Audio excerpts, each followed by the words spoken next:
ጸሎታ ወበረከታ ያሃሎ ምስለ ኩልነ ሕዝበ ክርስቲያን ለዓለመ ዓለም።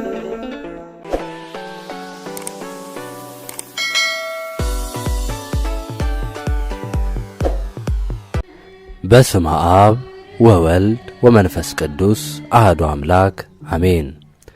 ይህ ጊዜ ለእኛ ለኦርቶዶክሳውያን ከባድና የመከራ ጊዜ ነው። እግዚአብሔር አምላካችን ይህንን የጭንቅ ጊዜ በረድኤቱ ከልሎ እንዲያሻግረን ሁላችንም በያለንበት በጸሎት እንትጋ። ቡሄ ካለፈ የለም ክረምት፣ ዶሮ ከጮኸ የለም ሌሊት እንደሚባለው ክረምቱ እየቀለለ ማዕበሉ እየቀነሰ ዝናቡ እያባራ ሰማዩ እየጠራ የሚሄድበት የንጋት የወጋገን የብርሃን ጊዜ ነው። ልክ እንደ ዘመኑ እኛም እንደ ደመና በልባችን የቋጠርነውን ቂምና በቀል፣ እንደ ጨለማ በአእምሮአችን የሳልነውን ክፋትና ኑፋቄ እንዲሁም ክህደት፣ እንደ ዝናምና ማዕበል በወገን ላይ ያደረስነውን ጥፋትና በደል በንስሐ ፀሐይ አስወግደን ወደ ብርሃነ ሕገ እግዚአብሔር፣ ወደ ብርሃኑ ኢየሱስ ክርስቶስ፣ ወደ ብርሃኑ ምግባረ ሰናይ፣ ወደ ብርሃኑ ክርስትና እንመለስ። እንዲህ እንድናደርግም ልዑል እግዚአብሔር በሕይወታችን ውስጥ ብርሃን ይሁን ይበለን። እርሱ ብርሃን ይሁን ካለ የኀጢአት ጨለማ በእኛ ላይ ለመሰልጠን የሚችልበት አቅም አያገኝምና። ሰላም ጤና ይስጥልን ውድ የቻናላችን ቤተሰቦች እንደምን ቆያችሁን? በዛሬው ዝግጅታችን ጌታችን መድኃኒታችን ኢየሱስ ክርስቶስ በደብረ ታቦር ብርሃነ መለኮቱን ክብረ መንግሥቱን መግለጡን በማሰብ በየዓመቱ ነሐሴ 13 ቀን የሚከበረውን ታላቁን የደብረ ታቦር ወይም ቡሄ በዓልን አስመልክቶ ያሰናዳነውን ዝግጅታችንን እስከ መጨረሻ በአብሮነት እንድትከታተሉን በአክብሮት ጋበዝን። እንደሚታወቀው በቤተ ክርስቲያናችን አስተምሮ ከጌታችን ኢየሱስ ክርስቶስ 9 አበይት ወይም ታላላቅ በዓላት አንዱ በዓለ ደብረ ታቦር ነው። ከአበይት በዓላት የተመደበበትን ምክንያት በደብረ ታቦር የተገለጸው ምስጢር ድንቅ በመሆኑ ነው። ክብር ምስጋና ይግባውና ጌታችን አምላካችንና መድኃኒታችን ኢየሱስ ክርስቶስ ለደቀ መዛሙርቱ አንዳንድ ጊዜ ለሁሉም፣ አንዳንድ ጊዜ ደግሞ በከፊል ምስጢራትን ገልጾላቸዋል። ከእነዚህም ምስጢራት የሚከተሉት ተጠቃሾች ናቸው። ምስጢረ ትንሣኤ ሙታንን በቤተ አልዓዛርና በቤተ ኢያኢሮስ፣ ምስጢረ ቁርባንን እንዲሁ በአልዓዛር ቤት፣ ነገረ ምጽአት በደብረ ዘይት ገልጿል። ከነዚህ ከላይ ከተዘረዘሩት ምስጢራት ምስጢረ ትንሣኤ ሙታንና ምስጢረ ቁርባንን ሁሉም ደቀ መዛሙርት ያዩ ሲሆን ነገረ ምጽአትን ግን በከፊል ከደቀ መዛሙርቱ ጴጥሮስ፣ ያዕቆብና ዮሐንስ አራተኛ እንድርያስን ጨምረው ተረድተዋል። ደብረ ታቦርን ከዚህ ልዩ የሚያደርገው ከሐዋርያት ጴጥሮስ፣ ዮሐንስና ያዕቆብ ያሉ ሲሆን ከነቢያት ሙሴና ኤልያስን መጨመራቸው ነው። ከጌታችን 9 በዓላት አንዳንዶቹ በተፈጸመው ድርጊት የተሰየሙ ሲሆን ከፊሎቹ ድርጊቱ በተፈጸመባቸው ቦታዎች ተሰይመዋል። በድርጊቱ የተሰየሙት ጽንሰት፣ ልደት፣ ጥምቀት፣ ስቅለት፣ ትንሣኤ፣ ዕርገት ሲሆኑ ሁለቱ ሆሳዕናና ጳራቅሊጦስ ደግሞ ድርጊቱንና ስምን አስተባብረው የያዙ ሲሆን ከእነዚህ ሁሉ ተለይቶ ደብረ ታቦር ድርጊቱ በተፈጸመበት ቦታ ተሰይሟል።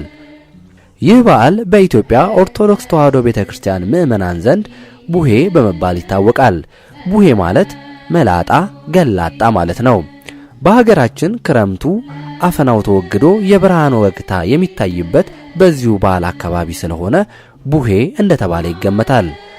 ጌታችን ብርሃነ መለኮቱን የገለጠበት፣ ብርሃንን የታየበት፣ ድምፀ መለኮት የተሰማበትና ችቦ የሚበራበት ዕለት ስለሆነ ደብረ ታቦር የብርሃን ወይም የቡሄ በዓል ይባላል። ቡሄ ሲመጣ የክረምቱ ጨለማነት አልፎ ወደ ብርሃን፣ ወደ ጥቢ የሚያመራበት፣ ወደ መጸው የሚገባበት፣ ወገግታ የሚታይበት፣ ሰማይ ከጭጋጋማነት ወደ ብሩህነት የሚለወጥበት የሚሸጋገርበት ወቅት በመሆኑ ከቡሄ በኋላ የጠነከረ ክረምት አይኖርም።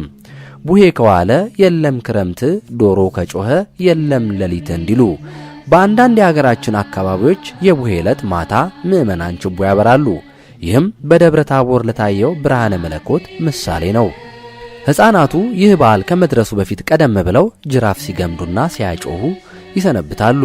እናቶችም ለዚህ በዓል የሚሆን ዳቦ ለመጋገር ስንዴያቸውን ሲያጥቡ ሲፈትጉ ይሰነብታሉ። በበዓሉ ዋዜማ ነሐሴ 12 ቀን ሕፃናት በየቤቱ እየዞሩ ቡሄ በሉ ቡሄ በሉ ቡሄ መጣ ያመላጣ ቂቤ ቀቡት እንዳይነጣ እያሉ ይጫወታሉ። ቡሄ ያሉት ዳቦውን ነው።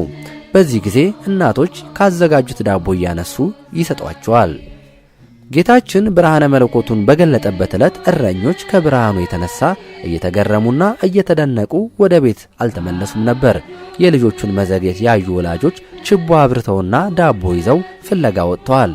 ቡሄ ለሚሉ ልጆች ሙልሙል ዳቦ የሚሰጠውና ችቦ የሚበራው ከዚህ በመነሳት ነው። ልጆችም ዳቦአቸውን እየገመጡ ጅራፍ ሲገርፉ ይውላሉ። የጅራፍ መጮህ የድምፀ መለኮት ጅራፍ ሲጮህ ማስደንገጡ ነቢያትና ሐዋርያት በድምፀ መለኮት መደንገጣቸውንና መውደቃቸውን ያስታውሳል። በተጨማሪም ለክርስትና ልጅ፣ ለአማች፣ ለምራት፣ ለዘመድ አዝማድ ሁሉ የቡሄ ዳቦ ይሰጣል። ደብረ ታቦር ወይም ቡሄ በአብነት ተማሪዎች ስለ ደብረ ታቦር እያሉ እህል ጌሾ ከምዕመናን በመለመንና ገንዘብ በማዋጣት ጠላውን ጠምቀው ዳቦውን ጋግረው ቆሎውን ቆልተው ለደብረ ታቦር ዕለት ሊያስቀድሱ የመጡትን ምዕመናን በመጋበዝ በታላቅ ድምቀት ያከብራሉ። መምህረ ሐዋርያት ኢየሱስ ክርስቶስ ሦስቱን ተማሪዎቹን ጴጥሮስን ያዕቆብንና ዮሐንስን ይዞ በደብረ ታቦር ምስጢር መግለጡን በማስታወስ የአብነት ተማሪዎቹ ከመምህራቸው ጋር በመሆን በዓለ ደብረ ታቦርን ወይም ቡሄን ያከብራሉ፣ ስሙን ይጠራሉ። ይህም እስካሁን ድረስ በትምህርት ቤቶች የሚሰራበት ነባር ትውፊት ነው። በሌላ ምስጢር ስንመለከታቸው ጎህ፣ ነግ፣ ጽባህ፣ ብርሃን፣ መዓልት ወይም ሁሉንም በአጠቃላይ በብርሃን ምንጭነት ወይም በብርሃን ብንሰይማቸው የብርሃን ምንጭ ወይም ብርሃን እግዚአብሔር ነው። እርሱ በጨለማው ዓለም በጨለማው ሕይወታችን በጨለማው ኑሯችን የሕይወት ወጋገን ንጋት ብሩህ ቀን የሚያወጣ አምላክ ነውና ለዚህም ነው እግዚአብሔር ብርሃኔና መድኃኒቴ ነው የሚያስፈራኝ ማን ነው በማለት ቅዱስ ዳዊት የሚዘምረው። ስለሆነም እኛ ክርስቲያኖች ብርሃን በተባለ በእግዚአብሔር መታመን ያስፈልገናል። ዳግመኛም የእግዚአብሔር ሕግ ብርሃን ይባላል። ብርሃን ጨለማን እንደሚያስወግድ ሁሉ የእግዚአብሔር ሕግም ከኃጢአት ባርነት ከሲኦል እሳት ያድነናል። ሕግህ ለእግሬ መብራት ለመንገዴም ብርሃን ነው እንዳለ ቅዱስ ዳዊት። እንደዚሁም ብርሃን ክርስቲያናዊ ምግባርን ያመላክታል። ብርሃን ለራሱ በርቶ ለሌሎችም እንዲያበራ ክርስቲያናዊ ምግባርም ከራስ ተርፎ ለሰዎች ሁሉ ደምቆ በአርአያነት ይታያልና እኛም ብርሃን ስላላችሁ በብርሃን ተመላለሱ ተብሎ እንደተጻፈ የጽድቅ ሥራ የማይገኝበት ጊዜ የጨለማ ዘመን ከመምጣቱ በፊት የጽድቅ ሥራ በመስራት በምንችልበት ጊዜ ሁሉ በመልካም ምግባር ጸንተን እንኑር። ደግሞም መልካም ግብር ያላቸው ምዕመናን በብርሃን ይመሰላሉ። ብርሃን በግልጽ ለሰው ሁሉ እንደሚታይና እንደሚያበራ መልካም ምግባር ያላቸው ምዕመናንም በጽድቅ ሥራቸው ለብዙዎች አርአያ ምሳሌ ይሆናሉና እናንተም የዓለም ብርሃን ናችሁ። በተራራ ላይ ያለች ከተማ ልትሰወር አይቻላትም እንዳለ ጌታችን በወንጌሉ።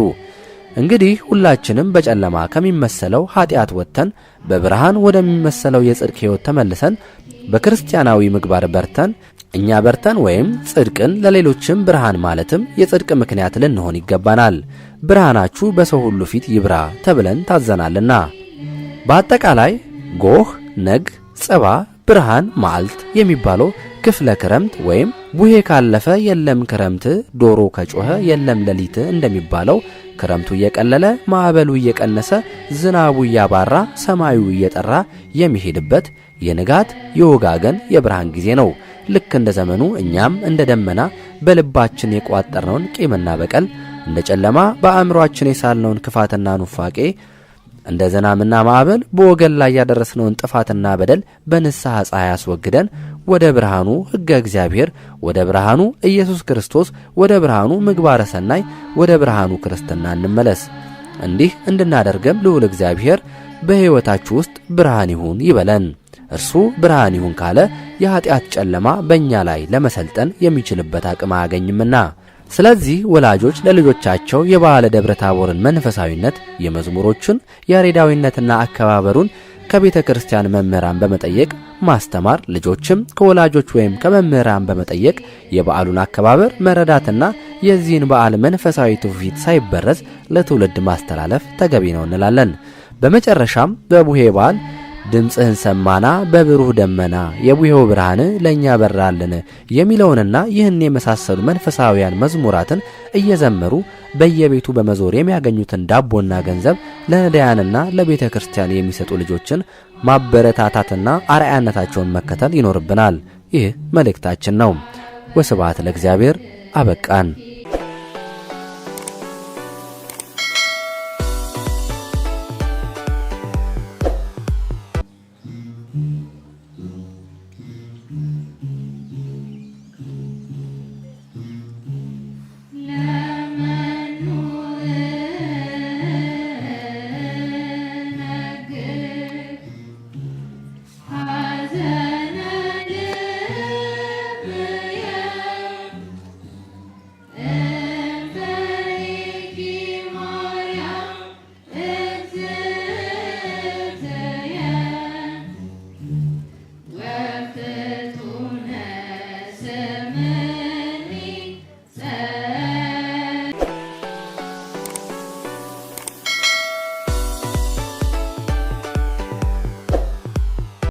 ጸሎታ ወበረከታ ያሃሎ ምስለ ኩልነ ሕዝበ ክርስቲያን ለዓለመ ዓለም